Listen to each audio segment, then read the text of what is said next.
The first snow came early to the high country and lay in the grass like a rumor no one wanted to repeat aloud. By noon the white crust had melted from the south slopes, but it still clung to the shadowed hollows beneath the pines and filled the hoofprints along the trail with cold silver. From the ridge above Bitter Creek, a man could see half the valley at once, the dark timber running down from the mountains, the long-done meadows already stiff with frost, and, farther east, the pale folds of open range fading into a sky so wide and hard it seemed made not of air but of polished steel. Eli Mercer reined in his horse on that ridge and listened.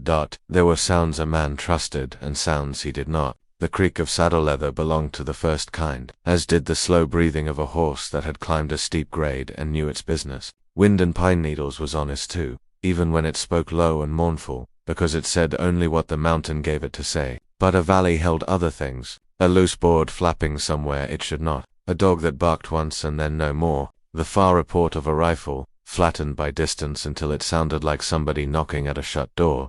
Eli sat with his glove resting on the saddle horn, his dark eyes narrowed against the bright western light. He was not yet 30, though weather and labor had already carved the greater part of a hard man into his face. He had a long spare body built by years in the saddle, hands scarred across the knuckles, and the quiet way of moving that belongs to men who spend more time watching than speaking. The brim of his hat had gone soft with rain and sun, and one sleeve of his coat had been neatly patched with cloth of a different shade. Nothing about him invited notice, except perhaps the stillness. Men who had ridden with him before said he could sit a horse without seeming to weigh on it at all. Like a hawk on a fence post, he watched the smoke in the valley. It rose from a lone house on the north side of Bitter Creek, a low building set close under a shoulder of timber, with a barn and a sagging corral beside it. The smoke was thin and straight. No wind down there. Good. A straight plume told him two things. First, there was someone alive enough to feed the stove. Second, no one was in a hurry. He touched his heels to the roan's flanks and started down. By the time he reached the creek bottom, the day had lost its small remnant of softness. Bitter Creek ran black and narrow over stones filmed with ice. The banks smelled of wet willow and old mud. Up close, the house looked poorer than it had from the ridge. The shingles on one side had blown loose and been weighted down with rocks. The corral gate hung crooked on one hinge. A wagon stood near the barn with one wheel sunk deep into frozen ruts, as if someone had meant to repair it in September and somehow arrived at November instead. A girl was chopping wood by the door, not a child. A woman perhaps 22 or 23, though there was something in the way she stood that made first impressions uncertain. She wore a man's old coat belted over a plain brown dress and had pushed her sleeves above the wrists. Her hair, the color of dry wheat after harvest, had escaped the knot at the back of her head, and the cold had laid a hard red on her cheeks. She did not hear him at first. The axe rose and fell with a clean, exact motion. She swung like someone who had learned not from habit or pleasure, but from necessity. The roan's hoof cracked a crust of ice near the trough. She turned sharply, the axe still in both hands. Not frightened, not yet. Her gaze went first to the horse, then to his rifle in the scabbard, then to his face. "You've come off the mountain," she said. Her voice had no tremor in it. That struck him before the words did. Most people, alone in a valley this empty, looked relieved or wary when a stranger rode in. She looked measuring. "I have you hunting." Sometimes he tipped his hat back a little. "Mostly traveling." "There's little enough to travel to this late in the year." "That depends on what a man is willing to call a destination." Something very close to amusement passed over her mouth, though it did not settle there. "We've got coffee if you're asking for it," she said. "No point in standing out in the cold making riddles." He swung down from the roan. "That kind of welcome can get you in trouble. It has before." She drove the axe into the chopping block and came to take his horse, not in the timid way of someone making herself useful to a guest, but with the practical confidence of a ranch hand. He saw then that one of her knuckles was split and healing badly. A bruise, yellow at the edges, showed beneath the cuff of her sleeve. "My father's inside," she said. "He can still hold a conversation when the coughing doesn't take him." "I didn't ask to intrude." "No," she said, "but you came anyway."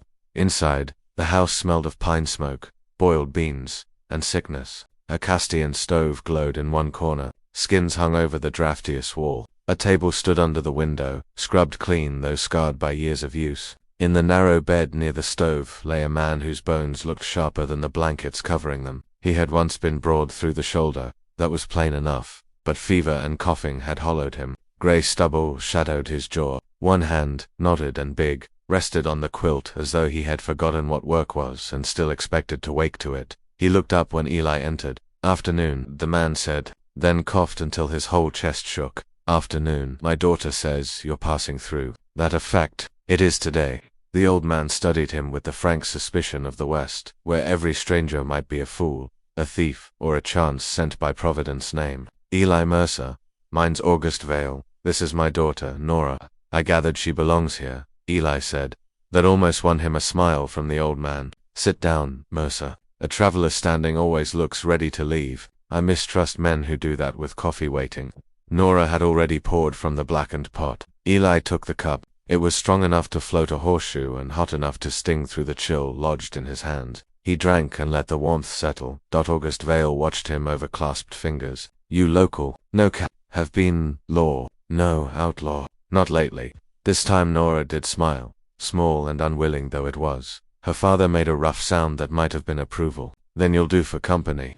There was no woman's touch in the room beyond what Nora herself supplied. No curtains worked with care. No small ornaments. None of the little proofs that a place is meant not merely to keep out weather but to keep a family together. Eli guessed the mother was dead and judged, from the silence with which her absence lived there, that she had been dead some years. He sat. He answered what questions were put to him and asked a few plain ones in return. August Vale had come west before the railroad reached all the places it now joined, had run freight, trapped beaver in his youth, then turned cattleman when his knees could no longer stomach winter trapping. The spread had never been much, only 100 and some head on poor grass and stony land. But it had been enough until 2 years ago. Then a dry summer burned the hay. Then a hard winter killed stock. Then a note came due at the bank in Mason's Crossing, where a man named Silas Redden had recently begun buying debts, the way another man might buy horses. At the mention of that name, the room changed. Eli did not look at Nora directly, but he felt the change as clearly as if someone had opened the door and let in a gust of snow. "Redden," he said. "You know the name?" August asked. "I've heard it. Most men have, by now. He came up out of nowhere and bought half the paper between here and Laramie, so folks say. Mortgages, feed advances, grazing claims, water rights. Every desperate promise men signed when weather turned against them. Then he started collecting with more appetite than mercy." "He isn't just a banker," Nora said quietly. Eli turned the cup in his hands. "No, men like that seldom are."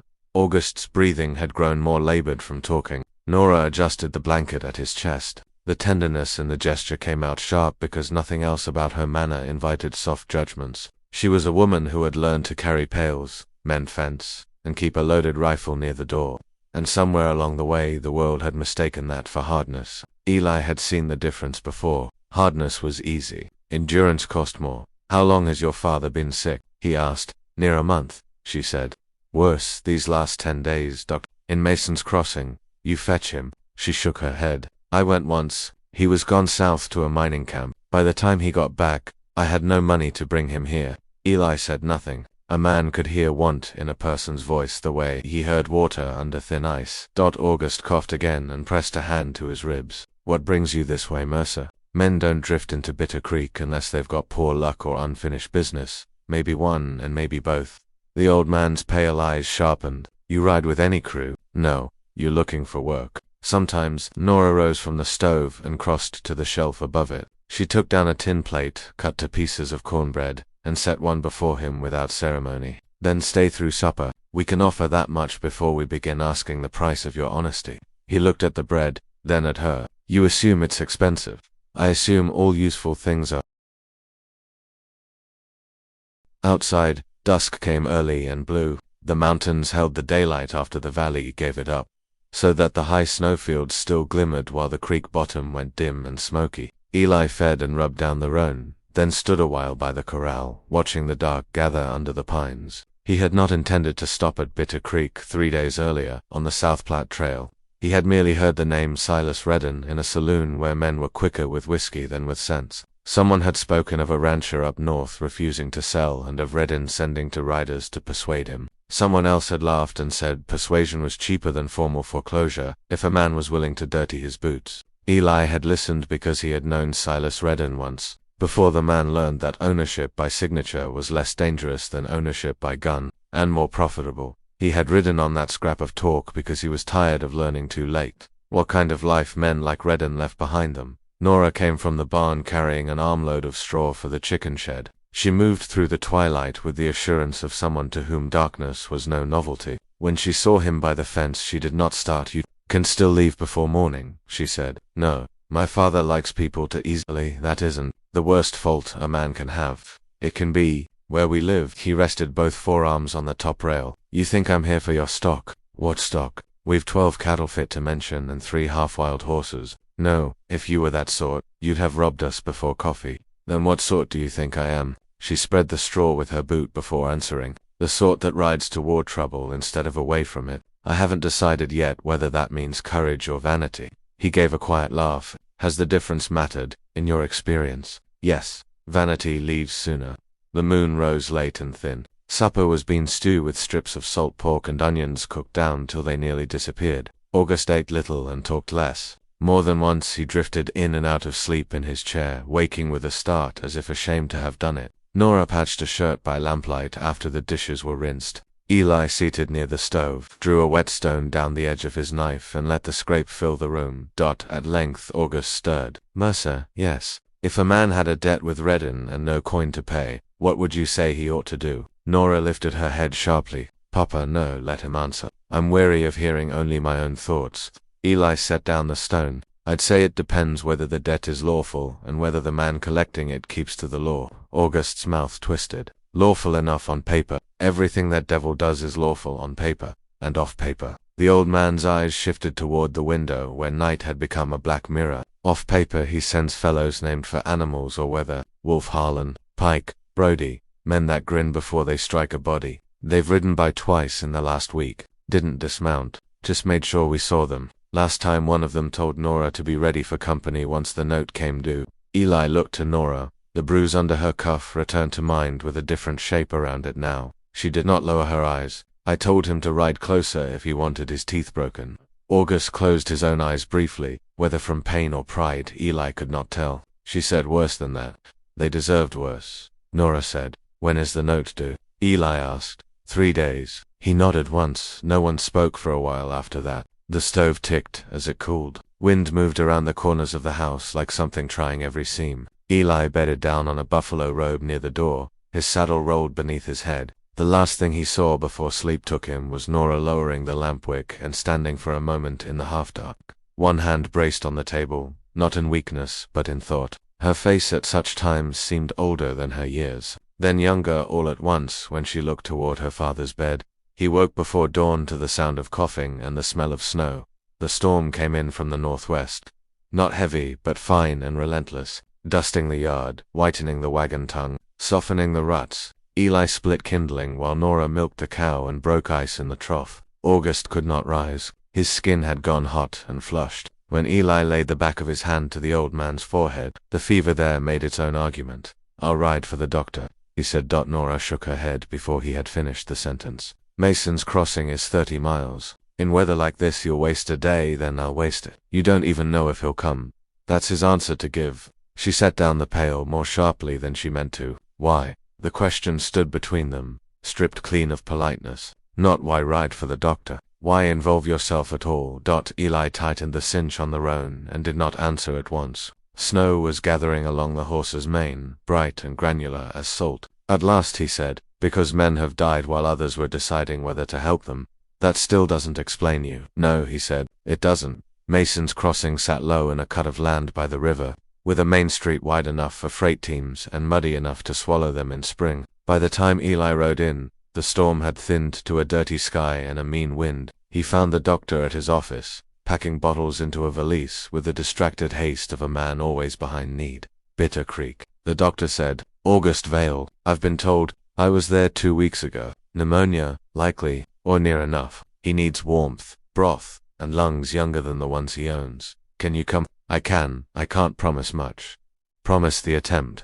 The doctor looked him over. "You kin to the family?" "No." "Then you're an uncommon messenger. I've been called worse." The doctor came. On the street outside, Eli had the strong sensation of being watched. He turned and saw, across from the mercantile, a tall man standing under the awning of the bank. Broad hat, yellow duster, one hand hooked in his gun belt. Wolf Harlan, unless rumors had improved him unfairly. The man did not move when their eyes met. He only smiled in a lazy, thin way, and tipped 2 fingers from the brim of his hat, as if greeting an old acquaintance. Eli had never met him, but he knew the breed. He got the doctor into the buckboard and drove him north while the roan followed on a lead rope. The light was fading by the time they reached Bitter Creek. Nora met them at the door, relief so fierce in her face that for one bare instant it undid all the reserve she wore like armor. The doctor worked over August for near an hour. When he came out, he smelled of camphor and old wool. He may pull through, he said low, or not. Lungs are full. I've left powders and instructions. Keep him warm. Sit him up when the coughing takes him. Don't let him choke lying flat. Nora listened with both hands clasped so hard her knuckles blanched. Will he live? I have seen weaker men live and stronger men die. She absorbed that without flinching. Thank you for coming.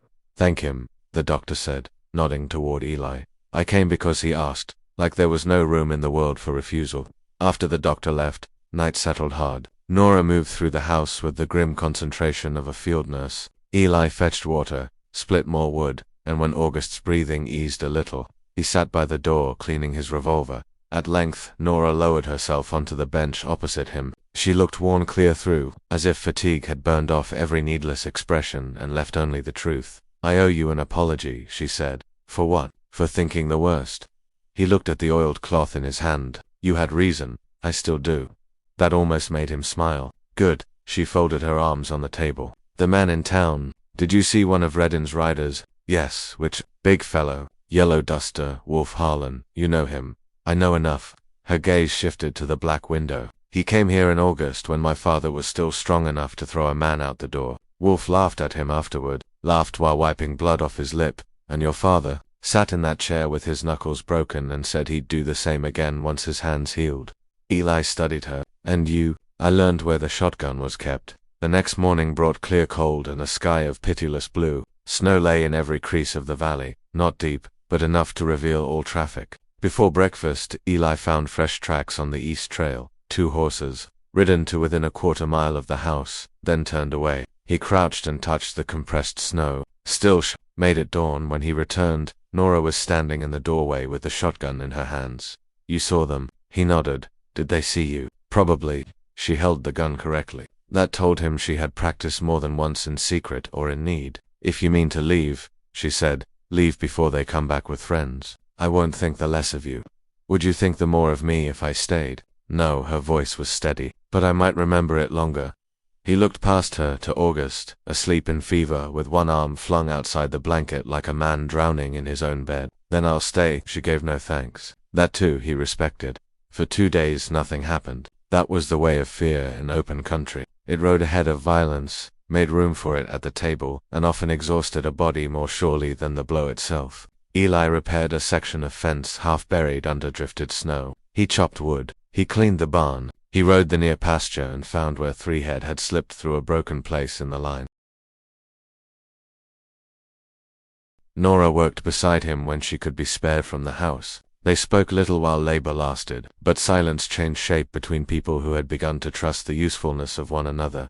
On the 3rd evening, while the sun was dropping in a brass-colored blaze behind the ridge, a rider came up the creek road. He came alone, which was almost insult enough to count as a threat. A bay horse, fine saddle, dark coat with a velvet collar despite the dust. When he dismounted, he did so with the easy dignity of a man who believed every place he put his boots might soon belong to him. Silas Redden had been handsome once in the bright, shallow way cities and some women admire. Time had not spoiled the regularity of his features, but it had refined something colder into them. His beard was clipped close. His gloves were spotless. He looked less like a cattleman than a lawyer pretending to enjoy weather. He removed his hat when Nora opened the door, and his smile held not an ounce of warmth. Mr. Redden, my condolences on your father's condition. May I come in? No. He glanced past her shoulder and saw Eli standing by the stove. The smile altered, by no more than a breath. Recognition lived under it. Mercer, he said, I had heard you were dead. I heard the same of you once. And yet, here we are, both disappointing somebody. Nora's gaze moved from one man to the other. You know each other. We have crossed paths, Redden said. Your guest used to keep company with men of ambition. I still do, Eli said. Only now I know them sooner. Redden stepped inside uninvited, brushing a flake of snow from his sleeve. I haven't come to quarrel. I've come to spare everyone unnecessary unpleasantness. Mr. Vale's note is due tomorrow. Under the terms signed and witnessed, the property passes to my holding company upon non-payment. I am prepared, however, to offer generous latitude in one particular respect. Nora's face did not change. Say what you came to say. He looked at her with the appraising calm of a trader considering horseflesh. You and your father may remain in the house through winter if you vacate the grazing claim and relinquish all protest. In addition, I would see that your immediate needs are met. Board in town, perhaps. A respectable arrangement. Respectable to whom? To practical minds. My father built this place. Your father borrowed against it. My father bled on this land. That improves soil less than fertilizer, I'm told. Eli took one step from the stove. Redin noticed and kept talking, which was wise. Men like him always knew which part of the room most needed controlling. There's no use in sentiment, Miss Vale. I mean only to settle matters without recourse to legal force. Legal force, she repeated. Is that what you call the men who ride by my house before dawn? One cannot always choose the zeal of one's employees, nor the filth of one's methods. Redin turned his gaze back to Eli. You see the difficulty. Proud people create expensive scenes. I'm surprised you've chosen their side. Unless there's some debt of your own I don't know of. There is, Eli said. For the first time Redin looked fully interested. Ah, he said softly, then perhaps Miss Vale should hear the story, unless you're ashamed at the beginning of it. Nora's eyes narrowed. 3 years ago, Redin said, removing his gloves finger by finger. Mr. Mercer rode with a crew south of Cheyenne. We moved cattle no one had paid taxes on, silver no one had reported, and once or twice cash that belonged, by common opinion, to institutions better robbed than trusted. He was a useful man then, quick, silent, and not bothered overmuch by the origin of a dollar. That enough? Eli asked. Redden's smile sharpened. Not quite. One night a stage came under discussion, a shipment of payroll from Denver to an ore camp. I arranged it. Mercer objected on the sentimental grounds that payrolls feed families. Imagine a highwayman with principles. He looked at Nora almost apologetically. He rode out before the work was done. Others stayed. There was confusion. Shots, a guard and a driver died. Mr. Mercer has been trying, in various rustic ways, to dislike himself ever since. The room held stillness like a loaded spring dot. Nora looked at Eli. Is it true? Yes, Redden spread his hands. There, you see. No need for melodrama. Men become what conditions require. Some of us simply profit more neatly from it. Eli's voice stayed level. Leave the house. Redden put his gloves back on. Tomorrow at noon, Mercer. I'll return with papers and witnesses. If the Vales are sensible, they'll avoid spectacle. If not, I'll complete the transfer anyway. And as for you, he paused by the door. There are graves along the Platte with room enough for late remorse. When he had gone, the sound of his horse's hooves diminished slowly under the creek bank and then was lost. Nora remained standing by the table. She had gone very pale, but her hands were steady. You were an outlaw. I was. How many men did you kill? He considered lying and found there was no useful shape for it. 2, maybe 3, if one of them died later from what I did. I never stayed to ask. And now I try not to add to the count.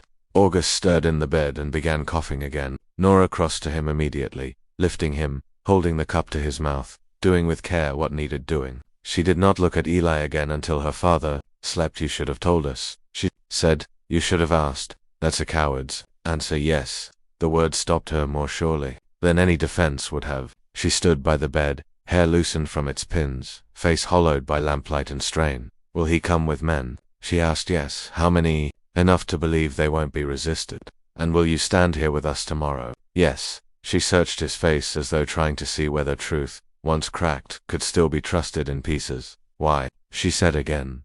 This time he answered, because I rode with bad men when it was easy and left only when it became unbearable to myself. That isn't virtue. It's disgust wearing a clean shirt. I know what Redden does because I watched him learn to do it. If I ride away now, I am his man still. Her throat moved. She nodded once, not in forgiveness but in acknowledgement. That will have to do, she said. Near dawn August woke lucid. Fever had retreated enough to give him a narrow island of strength. Eli and Nora told him what had passed. The old man listened without interruption. When they were done, he lay back against the pillow and stared at the rafters blackened by years of smoke. I signed a note, he said. No use pretending otherwise. You signed under pressure, Nora answered. Or borrowing as pressure. He turned his head toward Eli. Can you shoot straighter than the men coming? Yes. Can you kill them? If they force it. August shut his eyes again. Lord, spare me from the help I need, he murmured, but there was a trace of dry humor in it. After a moment he added, Nora, fetch the tin box from under my bed. She knelt and drew out a dented metal box secured with baling wire. August made her open it. Inside lay old papers, a silver dollar, a worn wedding ring, and a folded packet wrapped in oilcloth. Your mother's letters, he said. Under them, Nora lifted the letters and found a second bundle beneath, stiffer and thicker. She unfolded it carefully. Deeds, surveys, water right filings. This isn't our current title, she said. No. August coughed, then forced the next words out. It's the original survey, the one before the railroad man from Helena altered the boundary marker 20 years ago, moved the line south on the county map and called it correction. I fought it then and lost the money for fighting, but I kept the first survey. On that survey, the spring in the upper drawer belongs to this place. Eli felt the shape of it before the whole meaning settled. In cattle country, grass mattered, water ruled. A spring in the upper drawer made adjoining range worth 10 times what dead pasture brought. Redden knows, he asked. August opened one eye. Maybe not from me, but men sniff profit, same as wolves sniff blood. If he takes this place, and files the newer line uncontested, he gets the spring with it. Come spring, he controls every thirsty herd from here to Mason's Crossing. Nora stared at the paper in her hands as though it had become some dangerous thing alive. Why didn't you tell me? What good was it? Couldn't afford court then. Can't now. You can if the county hears of fraud, Eli said. August gave a weak, bitter laugh. And who in the county stands against Silas Redden? No one answered. At noon they came. Redden rode in at the head of 4 men. Wolf Harlan in the yellow duster. Pike Brody, narrow-faced and smiling with one side of his mouth. Another man Eli did not know, with a shotgun across his lap. And at the rear, a local deputy from Mason's Crossing, red-nosed and uncomfortable in his badge. That was perhaps the ugliest stroke of all. Men feared violence, but they yielded faster when it wore an official look. Snowmelt dripped from the eaves. The sky had turned white with coming weather. Nora stood on the porch with the shotgun open across her arms. Eli remained in the yard, coat buttoned, hands visible. August watched through the window from his bed. Propped upright to breathe, Redden dismounted, carrying a leather portfolio. Miss Vale, he called. Deputy Garner is here as witness to a lawful transfer. I suggest we proceed calmly. Deputy Garner tugged his hat brim lower. Afternoon, Nora. She gave him nothing. If the law comes with hired guns, it isn't law. Garner flushed. Now, see here, let her speak, Redden said, almost kindly. This is difficult for everyone. Eli stepped forward. You brought papers. Read them from the yard. Redden's eyes cooled. This doesn't concern you.